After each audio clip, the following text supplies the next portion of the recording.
क्या आपने कभी सोचा है जब किसी की मृत्यु समय से पहले हो जाती है, चाहे वह दुर्घटना हो, हत्या हो या अचानक आया कोई सदमा, तब उसकी आत्मा कहां जाती है?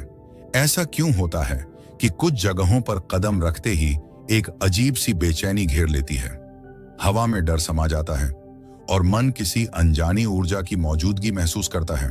कहते हैं कि अकाल मृत्यु के बाद आत्मा तुरंत अपने मार्ग पर आगे नहीं बढ़ पाती। अधूरी इच्छाएं, अधूरे रिश्ते और असहनीय पीड़ा उसे भटकने के लिए मजबूर कर देती है। ऐसे स्थानों पर जहां दुख और मौत की चीखें गूंजी हों, वहां समय थम जाता है और आत्माएं उसी क्षण में कैद होकर रह जाती हैं। मृत्यु सिर्फ देह का अंत नहीं है, बल्कि चेतना का सबसे बड़ा विस्फोट है।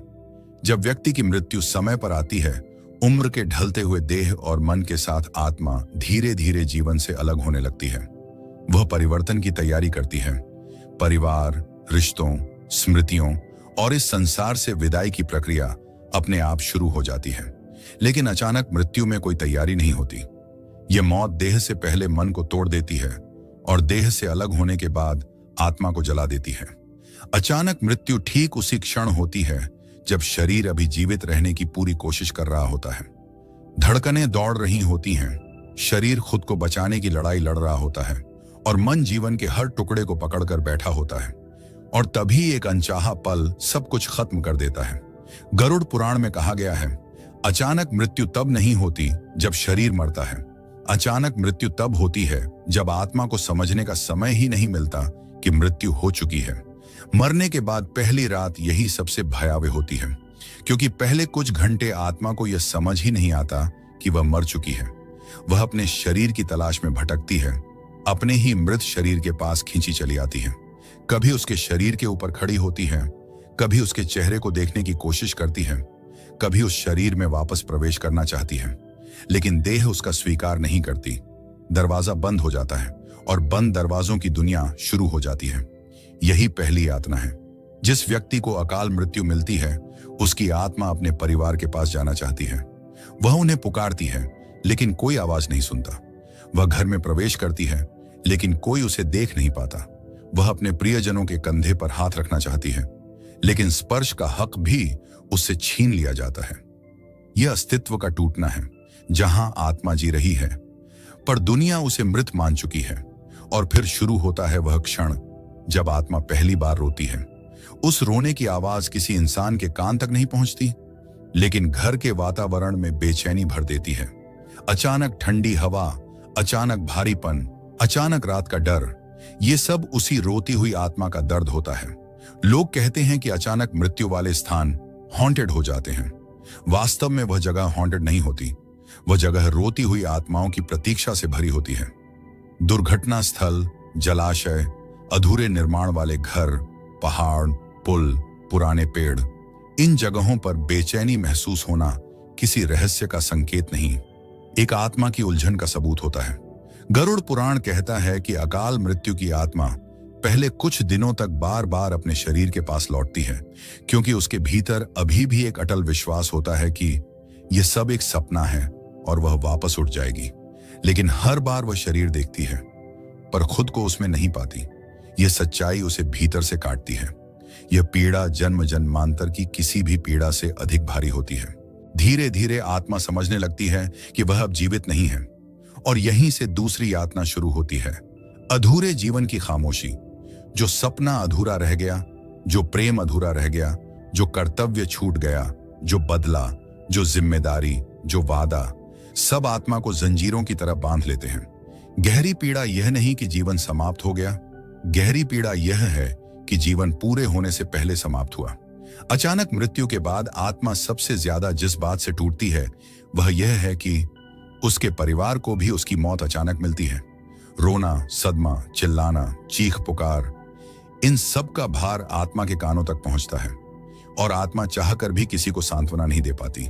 वह हर पल चीखती है कि मैं यहां हूं, मैं जिंदा हूं, मुझे मत रो, लेकिन किसी के चेहरे पर उसकी ओर देखने की क्षमता नहीं रहती।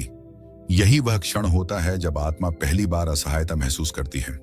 साधारण मृत्यु में आत्मा को मंत्र, संस्कार और परिवार के प्रेम से दिशा मिलती है, लेकिन अकाल मृत्यु में शरीर के अंतिम संस्कार से पहले ही आत्मा इतनी टूटी होती है कि उसे अपनी दिशा समझ नहीं आती। धीरे धीरे आत्मा के भीतर एक सवाल उठता है, मैं कहां जाऊं, मेरा मार्ग कहां है। लेकिन उस प्रश्न का कोई उत्तर नहीं आता, क्योंकि यमलोक का द्वार अभी नहीं खुला होता। अकाल मृत्यु के बाद आत्मा न स्वर्ग जा सकती है, न नरक, न पुनर्जन्म पा सकती है। वह बीच की ही दुनिया में फंस जाती है, जहां दर्द है, एकांत है, अधूरी चाहें हैं और समय का अंत नहीं है। समय थम जाता है, लेकिन पीड़ा चलती रहती है। यही वह अंधेरी अवस्था है जिसे शास्त्रों में प्रथम रात्रि का चक्र कहा गया है। अकाल मृत्यु के बाद आत्मा की पहली लंबी रात। अकाल मृत्यु के बाद आत्मा की पहली रात तो विस्मय और सदमे में बीतती है, लेकिन उसके बाद शुरू होता है वह सबसे भयावह समय, आने वाले 13 दिन। गरुड़ पुराण कहता है कि यह 13 दिन आत्मा के लिए संसार और परलोक के बीच की खाई जैसे होते हैं, जहां आत्मा वापस जीवन में भी नहीं लौट सकती और अगले लोकों में भी प्रवेश नहीं कर सकती। इन 13 दिनों में आत्मा को सच को स्वीकारने का दर्द, अपनों से अलग होने की मजबूरी और अपनी मृत्यु का कारण समझने की तड़प सबसे ज्यादा सताती है। पहले 3 दिन आत्मा परिवार के पास ही रहती है। वह हर कमरे में भटकती है, हर आवाज पर दौड़ती है, हर पुकार पर रुकती है। कई बार वह अपने नाम पर रोते लोगों की तरफ दौड़ती है, पर निराश होकर लौट जाती है, क्योंकि कोई उसकी ओर देखता भी नहीं। उसे लगता है कि शायद सब वापस सामान्य हो जाए, लेकिन हर बीतते क्षण के साथ यह भ्रम टूटता चला जाता है। और फिर आता है वह क्षण जब आत्मा पहली बार अपने ही फोटो पर माला चढ़ते हुए देखती है। यहीं से सच्चाई आत्मा के अंदर चाकू की तरह ढंस जाती है। अब मेरा लौटना संभव नहीं। इसके बाद चौथे से 7वें दिन तक आत्मा सबसे ज्यादा बेचैन होती है, क्योंकि पहली बार उसे अपने ही लिए रोते हुए लोग दिखाई देते हैं, पर वह उनके आंसू पहुंच नहीं पाती। मंदिरों में प्रार्थनाओं की आवाजें उठती हैं, पर आत्मा उन प्रार्थनाओं को सुनने की स्थिति में नहीं होती। दुनिया उसे मोक्ष की राह दिखाना चाहती है, लेकिन उसका मन दुनिया में ही जकड़ा रहता है। इन दिनों में आत्मा के भीतर सबसे ज्यादा भाव जगते हैं। मेरे बिना अब उनका क्या होगा? क्यों मरा मैं? क्यों इतनी जल्दी? क्या मैं कुछ कर सकता था? और इनमें सबसे दर्दनाक विचार है, अगर मुझे एक मौका और मिल जाता। यही सोच आत्मा को सबसे ज्यादा बांध लेती है। 7वें से 10वें दिन तक यह वह समय होता है जब आत्मा घर से दूर जाने लगती है और वापस लौट नहीं पाती। ये दिन आत्मा पर सबसे भारी इसलिए पड़ते हैं क्योंकि उसके सामने संसार के दरवाजे बंद होने लगते हैं। वह अपने परिवार को पुकारती है, बच्चों को, माता पिता को, भाई बहन को, प्रिय व्यक्ति को, दोस्तों को, लेकिन कोई सुनता नहीं। आत्मा महसूस करती है कि संसार उसे भूल नहीं रहा, लेकिन उसके बिना जीने की तैयारी कर रहा है। उसे यह एहसास भीतर तक तोड़ देता है कि जीवन चलता रहता है, भले ही वह खुद अब उसका हिस्सा नहीं। 10वें से 13वें दिन तक का समय सबसे निर्णायक होता है। आत्मा की बेचैनी अब चरम पर पहुंच जाती है। वह महसूस करती है कि अब वह इस दुनिया में टिक नहीं सकती, पर उसके पास जाने के लिए कोई राह भी नहीं। यह वही समय है जब आत्मा के आसपास अदृश्य शक्तियां सक्रिय होने लगती हैं। कुछ आत्माएं जो बहुत दयनीय स्थिति से गुजरी थीं या जिनका जीवन और भी अधूरा था, वे पास आने लगती हैं। वे आत्मा को अपनी ओर खींचने की कोशिश करती हैं, क्योंकि अकेली आत्मा उनके लिए सबसे आसान शिकार होती है। वन, वीरान जगहें, पुरानी हवेलियां, कुएं, पहाड़, दुर्घटना स्थल, ये वही स्थान है जहां अकाल मृत्यु वाली आत्माएं एक दूसरे के दर्द से जुड़ती हैं। 13वें दिन जब पृथ्वी के संस्कार पूरे होते हैं, तब पहली बार आत्मा परलोक की दिशा में संकेत महसूस करती है, लेकिन वह उसमें प्रवेश तभी कर सकती है जब वह अपने जीवन, अपने शरीर और अपने संबंधों से मानसिक रूप से अलग हो जाए। और यहीं सबसे बड़ा संघर्ष जन्म लेता है। जो आत्मा छोड़ नहीं पाती, वह संसार के बीच में ही फंस जाती है। वह न जीवित होती है, न मृतकों के लोक में स्वीकार की जाती है। और ऐसे आत्माएं वही होती हैं जिन्हें संसार असुर, प्रेत, भटकती आत्मा या अटकी हुई चेतना कहता है। अब आत्मा घर से निकल चुकी थी, पर उसके मन में सवालों का तूफान था। मैं यहां क्यों फंसा हूं? मेरी मुक्ति कब होगी? मुझे आगे कहां जाना है? लेकिन डर अभी भी पीछा नहीं छोड़ रहा था, क्योंकि सामने जो रास्ता था वह अंधेरे से भरा था, इतना गहरा, इतना भारी कि वहां का सन्नाटा आत्मा को भीतर तक हिला देता था। उस रास्ते पर आगे बढ़ते समय अचानक एक और चीज घटी। आत्मा ने अपने जीवन की यादें देखनी शुरू कर दी, पर यह यादें मन के अनुसार नहीं आती। ये यादें उन कर्मों की होती हैं जिनका हिसाब अभी तक बाकी हो। किसी के रोने की आवाज, किसी के टूटने की आवाज, किसी के दिल को चोट देने की आवाज। हर वह पल जिसे इंसान जीवन में भूल गया था, ब्रह्मांड भूलता नहीं। इन्हें देखा भी नहीं जाता, इन्हें महसूस किया जाता है, पूरी पीड़ा के साथ। इस हिस्से को कहते हैं कर्म दर्पण। यह दर्पण ऐसा है जिसमें दिखता वही है जो छिपाया गया हो। यहां आत्मा रो सकती है, चिल्ला सकती है, पछता सकती है, लेकिन यह सब सुनने वाला कोई नहीं होता, क्योंकि यह न्याय खुद के खिलाफ खुद का होता है। आत्मा आगे बढ़ ही रही थी कि रास्ता दो भागों में विभाजित हो गया। एक रास्ता उजाला लिए हुए था, बहुत हल्का, शांत और आकर्षक। दूसरा रास्ता घने अंधेरे से भरा, डर, साया और चीखों के साथ। अब आत्मा को चुनना था कि उसे किस ओर जाना है। लेकिन यह चुनाव इंसान की इच्छा से नहीं होता, यह चुनाव कर्म तय करते हैं। अगर अच्छे कर्म भारी हों, आत्मा उजाले वाले रास्ते की ओर खींच जाती है। अगर बुरे कर्म भारी हों, आत्मा अंधेरे दो की ओर गिरने लगती है। यही असली डर था। आत्मा ने उजाले की तरफ बढ़ने की कोशिश की, लेकिन कुछ उसे पकड़कर अंधेरे में खींच रहा था। वो कोई इंसान नहीं, कोई भूत नहीं, वो उसी के अधूरे कर्म थे। हर गलत वादा, हर छल्ला हुआ इंसान, हर रोती हुई मां, हर टूटा हुआ दिल, हर बुराई जो की गई, सब आत्मा को सिद्ध न्याय की तरह जकड़ने लगे। और आत्मा चिल्लाई, मुझे छोड़ दो, मैं वहां नहीं जाना चाहता। लेकिन आवाज गूंजी, पछतावा मुक्ति नहीं देता, सुधार देता है। और फिर अचानक रास्ता पूरी तरह अंधेरा हो गया। एक पल के लिए सब शांत, और अगले ही पल इंसान की कल्पना से परे चीखों की गूंज। आत्मा अंधेरे में गिर चुकी थी। अब उसकी यात्रा आसान नहीं रहने वाली थी। यहीं से शुरू होता है भटकी हुई आत्मा का सबसे कठिन पड़ाव। अंधेरे में गिरते ही सब कुछ अचानक शांत हो गया। ना रोशनी, ना कोई आवाज, सिर्फ एक गहरा खालीपन जो आत्मा के भीतर तक उतर रहा था। कुछ पल के बाद आत्मा ने महसूस किया कि वह किसी जगह पर रुक गई है। यह एक अदृश्य कारावास था। अकाल मृत्यु वाले ज्यादातर आत्माएं यहां पहुंचती हैं, क्योंकि उनका जीवन अचानक छिन गया होता है, उनके कर्म अधूरे होते हैं और मन में एक ही सवाल जलता है, क्यों? यहीं से असली संघर्ष शुरू होता है। आत्मा को ऐसा लगा जैसे कोई उसकी यादों को धीरे धीरे खींच रहा है। हर दर्दनाक पल दोबारा जी रहा है। जिन लोगों को उसने रुलाया था, जिन्हें छोड़ दिया, जिनसे झूठ बोला, जिनके सपने तोड़े, सब उसके सामने खड़े थे। लेकिन यहां कोई माफी नहीं मिलती, क्योंकि यहां किसी और को नहीं, खुद को माफ करना सबसे कठिन होता है। इस जगह में वक्त अलग होता है। दुनिया में एक रात गुजरे, यहां साल जैसा लगता है। और यह कष्ट तब तक चलता है जब तक आत्मा यह स्वीकार न कर ले कि जो हुआ वो उसके कर्मों का फल था। यहां कुछ आत्माएं टूट जाती हैं और स्वीकार कर आगे बढ़ती हैं, तो कुछ लड़ती रहती हैं और फंसी रहती हैं। अकाल मृत्यु में पछतावा सबसे बड़ा शत्रु बन जाता है, क्योंकि इंसान ने अपनी कहानी पूरी होने से पहले ही दुनिया छोड़ दी थी। और अब आत्मा के पास सबसे बड़ा बोझ होता है अपने ही अपूर्ण कामों का अपराध बोध। इसी बीच अंधेरे में एक हल्की रोशनी दिखाई दी, चमकदार नहीं लेकिन शांत। यह संकेत था कि आत्मा में परिवर्तन शुरू हो चुका है। और तभी एक गहरी आवाज सुनाई दी, न चीख, न डर, बस बहुत स्थिर और गंभीर। कर्मों का संतुलन तय होने के बाद आत्मा जिस दिशा में बढ़ रही थी, वहां की ऊर्जा बिल्कुल अलग थी। ना यह पूरी रोशनी थी और ना पूरा अंधेरा। यह वह सीमा थी जहां अगला अध्याय शुरू होता है।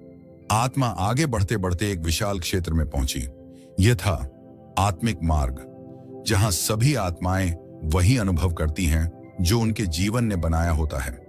यह जगह 3 भागों में बंटी हुई थी, शुद्ध प्रकाश क्षेत्र, गहन अंधकार क्षेत्र और संक्रमण क्षेत्र। और अब आत्मा को उसी भाग की ओर भेजा जाने वाला था जिसकी नियति उसके कर्मों ने तय की थी। लेकिन इससे पहले एक अंतिम पल आता है, जिसे कहते हैं आत्मिक समझ। यह वह क्षण होता है जब आत्मा को अपने पूरे जीवन की सच्चाई समझ में आती है, किसी और की नजर से नहीं, अपने ही गहरे अस्तित्व की नजर से।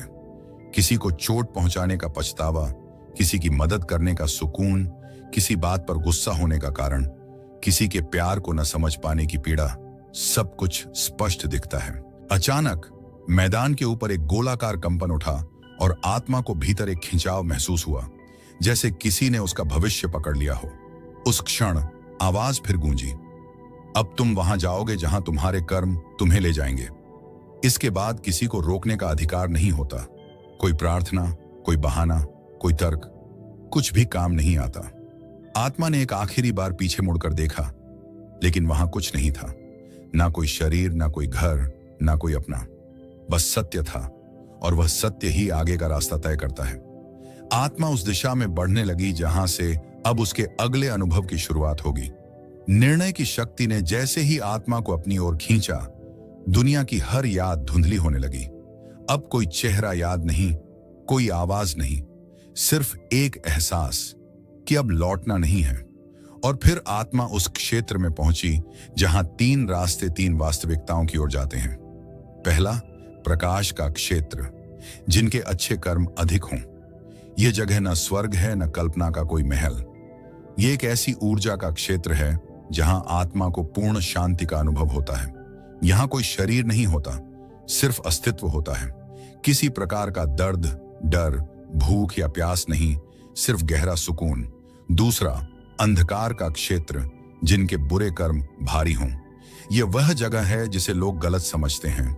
यह न नरक है, न कोई देवताओं की सजा। यह सुधार का क्षेत्र है।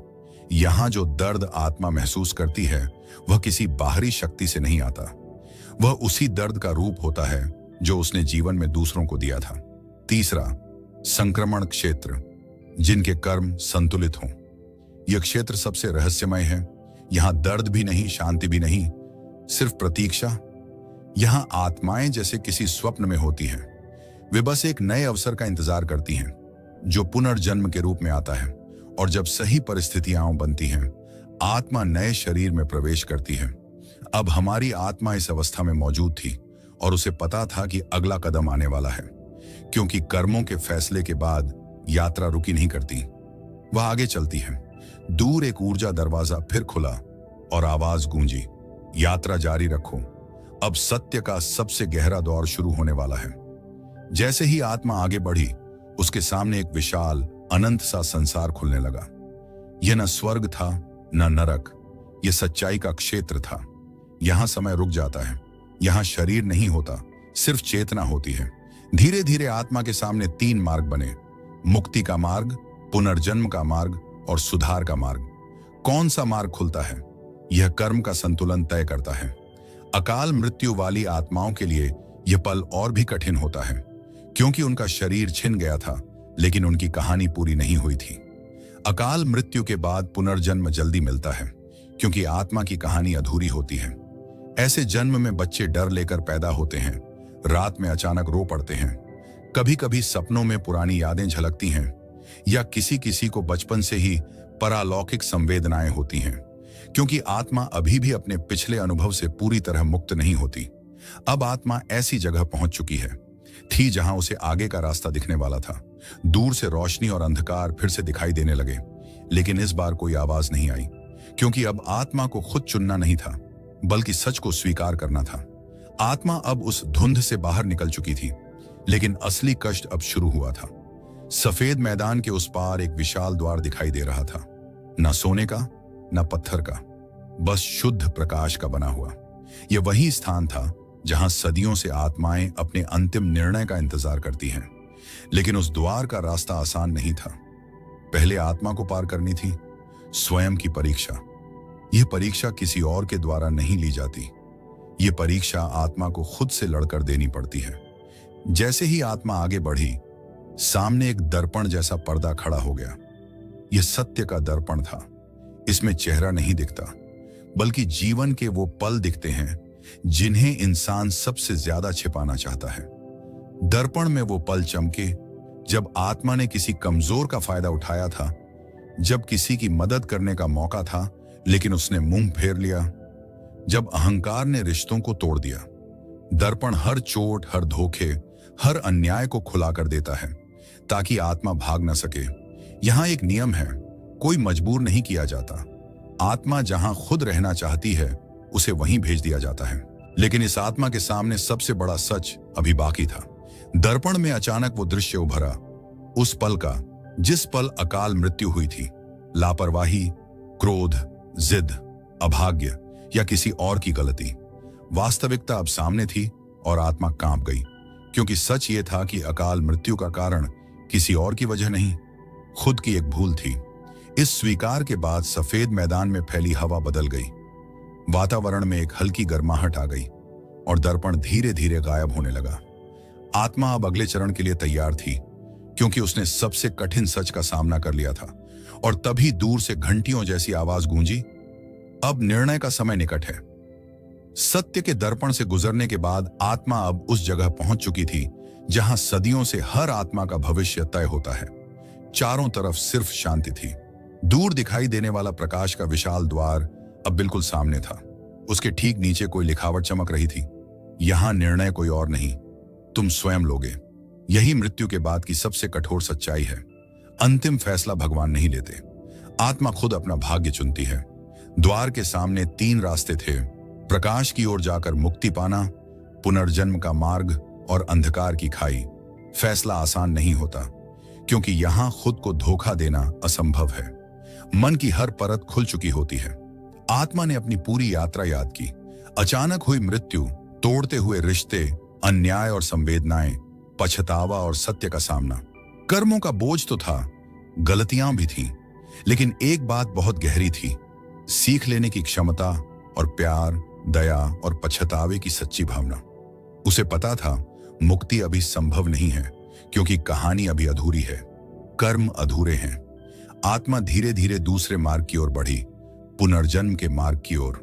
द्वार चमक उठा और पहली बार यात्रा के बाद आत्मा ने हल्कापन महसूस किया। डर नहीं था, बस यह स्वीकार था कि अगला जीवन एक मौका है, गलतियों को सुधारने का, अधूरे रिश्तों को फिर से जोड़ने का और आत्मा को और उजला बनाने का। जैसे ही आत्मा द्वार में समाई, प्रकाश धीरे धीरे उसे घेरने लगा और उसके आसपास एक नई दुनिया आकार लेने लगी। नई मां का गर्भ, नया शरीर, नया समय, नई कहानी। और यही मृत्यु की यात्रा समाप्त होकर जीवन की नई शुरुआत बन गई। इस कथा का संदेश यही है कि मृत्यु अंत नहीं है, यह एक पड़ाव है जहां आत्मा वही पाती है जो उसने दिया था। कर्म, भावना और सच्चाई सब लौटकर आत्मा के पास आते हैं। जिंदगी का हर पल मायने रखता है, क्योंकि अंत में कोई और नहीं, हम खुद ही अपने भाग्य का फैसला करते हैं। प्रिय दर्शकों, यदि इस वीडियो ने आपके मन में कोई प्रश्न जगाया हो या आपको कुछ समझने और सीखने में सहायता मिली हो, तो कृपया इस वीडियो को लाइक करें।